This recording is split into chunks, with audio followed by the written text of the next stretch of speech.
and the Missouri Department of Transportation doesn't have anything to do with the boats whatsoever. And I actually contacted the Missouri Department of Transportation last year after I inspected them. I said, look, these are the few things that I found wrong. I said, however, you guys still aren't inspecting the boats. And pretty much the only thing I got back was that we don't do that, and the U.S. Coast Guard does. So in other words, because it's an amphibious machine, the regulations haven't caught up with the technology in a sense. Yeah, even though they've been around since World War II. Yeah. When you gave Ripley this report, what happened? Did they say anything? Did they do anything? I pretty much got a thank you for your report, and here's your payment. Yeah. How many boats did you inspect? I inspected a total of 24 boats. So this boat that sank last week, you inspected that one too? I did. Actually, I looked back in my records. Stretch Duck 7 is definitely one that I inspected. Was that any different than any of the others?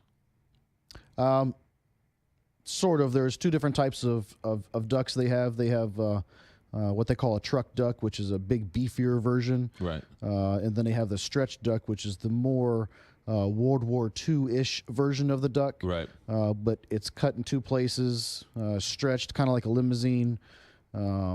And it's also got just minor tweaks.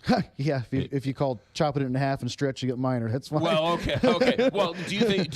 Let me ask you this question: after inspecting this boat, what do you think might? I mean, outside of the fact that they were in a lake in a giant storm with 60-mile-an-hour winds, right? Accidents happen. Do you think it was some design on the boat, some safety feature, or just bad weather? Well, you know what? If we go back to the World War II days when these ducks stormed Normandy, right? My grandpa told me about these, and you can imagine the seas that they went through, right? At in any given time. Yeah, they English weren't Channel. Yeah, yeah. And they weren't messing around, right? Yeah. That you think that the original design did just fine, right? But this newer, I guess we'll call it a newer design, the stretch duck design. With the exhaust being forward of the engine compartment, right? Obviously poses a hazard, which needs to be corrected. When you say that the exhaust in the front of the boat, now I'm picturing a car with the exhaust pipe in the back of the car.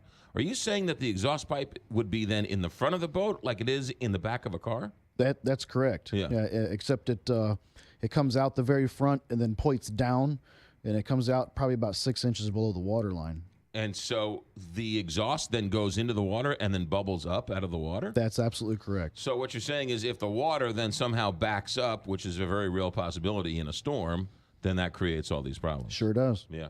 Have you been contacted by anybody to talk about this? Oh, outside of the news media? Any? No, I haven't. Yeah. And I definitely welcome any authorities to contact me.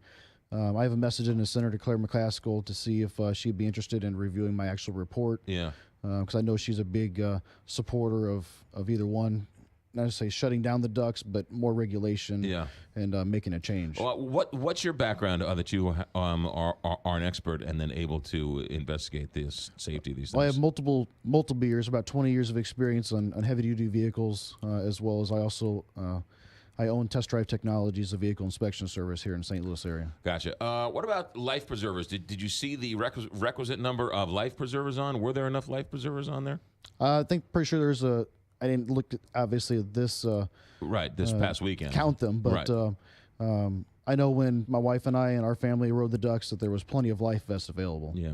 All right, that is Stephen Paul. He is president and certified appraiser of Test Drive Technologies, and last year you were hired by Ripley Entertainment to do a safety inspection on the boats when they were purchasing Ride the Ducks, and you investigated and checked this one boat out. What was the name of the boat you said it was? Stretch Duck 7. Stretch Duck 7, tragedy in Table Rock. Stephen, thanks for your insight. Have a good day. Thanks for having me. All right.